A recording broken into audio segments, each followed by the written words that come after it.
જે સબસ્ક્રાઇબ નહીં કરે તેને મેલડી માતાની સોગંદ છે, અને સબસ્ક્રાઇબ નહીં કરો તો તમારા માતા પિતા મરી જશે. જે સબસ્ક્રાઇબ કરશે અને લાઈક કરશે તેને 2 કલાકમાં મેલડીમાં સારા સમાચાર આપશે. ઘરે સુખ શાંતિ રહેશે. એ તેલ લઈ લ્યો, ફકલેન્ડી તેલ લઈ લ્યો. જેને પણ ઓજાર ઊભો ન થતો હોય એ ફકલેન્ડી તેલ લઈ લ્યો. શું વેચવા આવ્યો છે તું? ક્યારનો અવાજ કરે છે એટલે જોર જોરથી બૂમો પાડે છે. અરે માસી, હું તો ફકલેન્ડી તેલ વેચવા આવ્યો છું. એકદમ ક્વોલિટી વાળું તેલ છે. એકવાર ચોપડશો તો તમે મને જિંદગીભર યાદ કરશો. પણ આ તેલ તળવાનું છે કે પછી બીજા કોઈ કામમાં ઉપયોગમાં લેવા માટેનું છે? મને જણાવ કે શું કરવાનું આ તેલનું? અરે માસી, તમે તો સાવ ભોળા લાગો છો. આ તેલ એના માટે છે કે જેને ઓજાર ઊભો ના થતો હોય. આ તેલ તળવા માટે નથી. તો માસી, ડોહાબાને ટેટુડો ઊભો ના થતો હોય તો લઈ લ્યો. ખૂબ સસ્તું ને સારું તેલ છે. તમારે કોઈ દિવસ તકલીફ નહીં આવે. અને બીજી ખાસિયત એવી છે કે ડોહાબાને નાનો ટેટુડો હોય છે તો પણ મોટો થઈ જશે. એકદમ પોપટ જેવો મોટો થઈ જશે. માસી લઈ લ્યો એક ડબ્બો. મારી ફૂલ ગેરંટી છે. તમને રિઝલ્ટ ના મળે તો પૈસા પાછા આપી દઈશ. તમે ખાલી એક ડબ્બો વાપરો એટલે તમને ખબર પડશે. તો માસી, ડોહાબા ક્યાં ગયા? ડોહાબાને બોલાવો. તો એમણે તેલ આપી દે અને ટેટુડો ઊભો ન થતો હોય તો ઊભો કરાવી નાખીએ. અરે ડોહો તો અંદર હૂતો છે, એને ઊભો નતો થતો એટલે મોઠિયા મારતો હતો. એટલી વારમાં તું આવી ગયો. ઓહ, તો હું સાચી જગ્યાએ જ આવ્યો છું. તો તમારે તેલનો એક ડબ્બો નહીં પણ 4-5 ડબ્બા લેવાની જરૂર છે. તો માસી, ડોહાબાને બોલાવો તો એમને ટેટુડો ઊભો કરી આપીએ. અને ડોહાબાને જિંદગીભર રાહત મળશે અને તમને આનંદ મળશે. હા, હારું હેડ, હું ડોહાને બોલાવીને આવું અને તું અહીંયા જ બેઠો રહેજે, કેમ કે મારે તેલ તો લેવું પડશે. કેમ કે હવે ડોહાને કાઠું કામ છે. કલાક મથે ત્યારે એને ટેટુડો ઊભો થાય છે. એમાં પણ એને 4 ઓગળનો ટટુડો છે.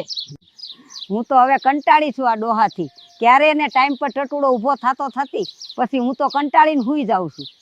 હા માસી, એ વાત તો સાચી. તમારી હવે ડોહાબાની ઉંમર થઈ ગઈ. હવે 60 વર્ષ થાય એટલે પછી ટેટુડો ઊભો ન થાય.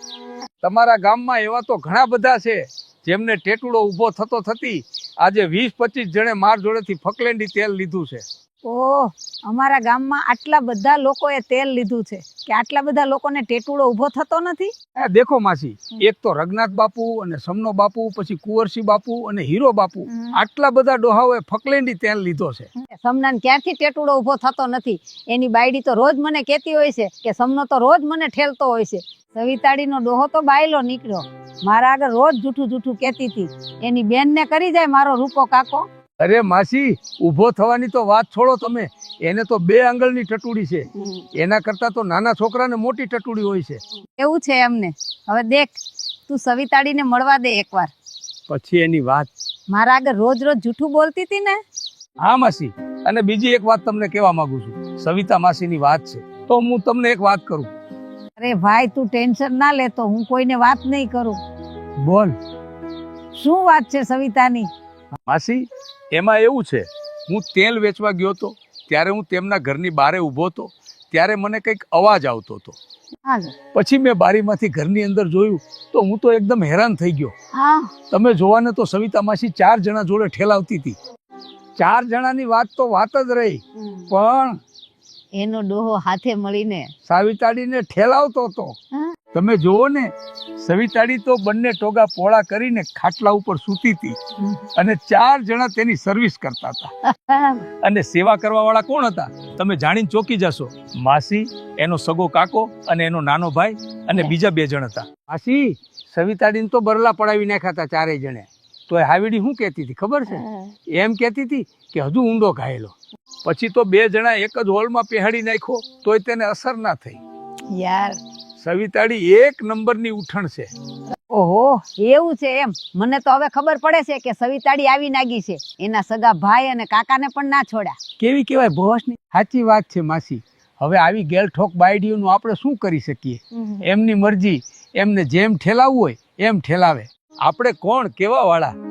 આપણે કોઈને કહીએ તો એમને તો ખોટું લાગી જાય.